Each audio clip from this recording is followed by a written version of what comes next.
معكم فيديو جديد. رجعكم فيديو شرح كالعادة، واليوم رجعنا بفيديو أسطوري ورجعنا للسلسلة تبع أفضل تطويرات لكل آلة أو أداة أو درع أو أي شيء. واليوم وصلنا بالدور لسنارة الصيد.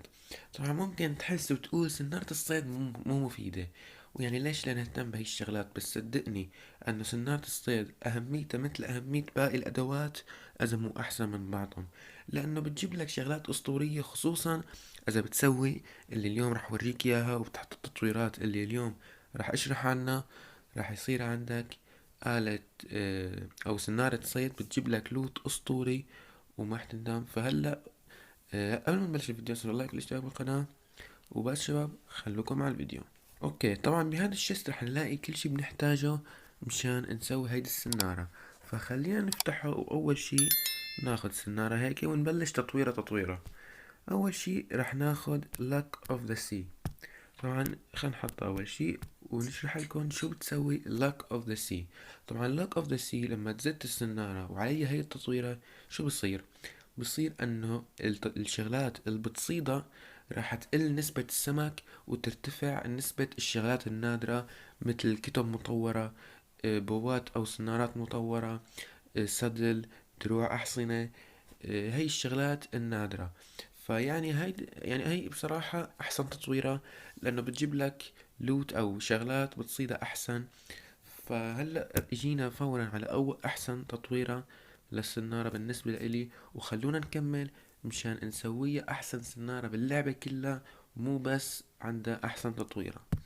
فخلينا نروح على التطويرة الثانية اللي كلكم بتعرفوا معناها. هلا إذا شايفين بس فيديو أو فيديوهين من السلسلة، لازم تعرفوا إنه الأمبريكينج كمان من أفضل التطويرات، واللي بيسويه إنه بيخلي حياة السنارة أطول، وبيخليها أصعب إنه تنكسر. فشي كتير مفيد مشان ما تصرف السنارات والفلات مشان تصلح السنارة كل شوي.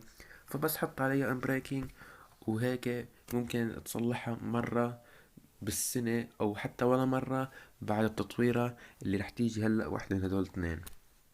اوكي، هلأ التطويرة اللي بعد رح تكون لور 3. طبعا في 1 2 و3 اللي هي أحسن شي. فأنت بدك تاخد ال3 تحطها هيك. وهلأ مثل ما كنتم شايفين صار عنا لور 3 على السنارة تبعيتنا. ممكن تتساءل لور 3 شو بيسوي؟ طبعا اللور 3 فلما تزت السنارة وتصيد بخلي الشغلات تجيك أسرع. فبتخلي انت بالعادة مثلا لما تزتها بتستنى 10 ثواني تقريبا لبين ما تصيد شغلة أو تبلش تطلع الفقاعات عندك. أما مع اللور 3 رح يعني ينقص العدد ويصير حوالي 3 أو 4 ثواني، أحيانا ممكن حتى يوصل لثانيتين، ما بتعرف. هي الشغلة شغلة حظ، بس يعني رح تقل الوقت كتير، وهيك رح تستغل وقتك ما تطول. وإذا عندك اثنيناتهم لور ولك اوف ذا سي، فهيك رح تصير تجيب شغلات من البحر بطريقة سريعة، ورح تجيب شغلات منيحة. فهيك يعني بتكون السنارة أسطورية فورا من هلأ، يعني أسطورية. بس هلأ رح نضيف لسه عليها شي، واللي رح يكون هو أفضل تطويرة بكل اللعبة: المندنج.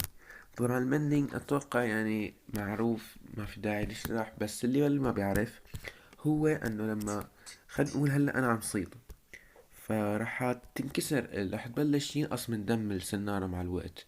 بس انا لما اصيد راح يجيني اكس بي. فلما يجيني الاكس بي فورا راح تتصلح السنارة.